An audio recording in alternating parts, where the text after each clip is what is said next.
Ganon na lang ang tingin ninyo sa Pilipino. Pagka ganon, maghiwalay-hiwalay na tayo. Kayong taga Luzon, pumunta na yan sa Mindanao, mag-declare na lang tayo ng independence separate. Bakit binababoy ninyo ang bayan natin? Yun. Okay. Is there anything criminally liable for sa mga sinabi po niya? Sa tingin mo lang, could he be held liable for anything that he might have said?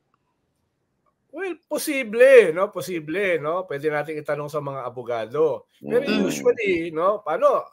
Mismo yung kanyang grave threat kay Congresswoman Castro, sabi ng korte ay hindi yan grave threats, no? Kaya depende yan sa mga abogado, no? Kahit sabihin ko na, Michael, papatayin kita. No? Yeah, no. Sabihin ng isang hukom na hindi yan grave threats.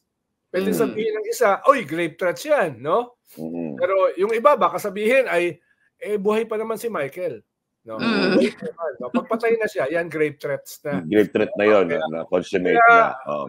Yung ganyan kasi, dapat manip in the bud mo yan eh. Diba?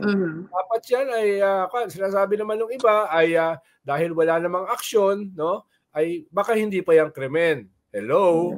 No? Yun nga yung sinasabi natin noong nakaraang episode, di ba? Ano, hihintayin mo pang may mamatay para sabihin mo na may grave threats? Parang yung mga threats na yan.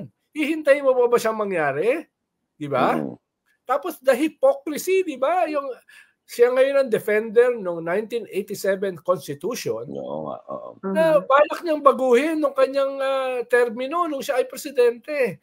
Diba? Red good pa nga. Ano akala nila sa atin? May amnesia?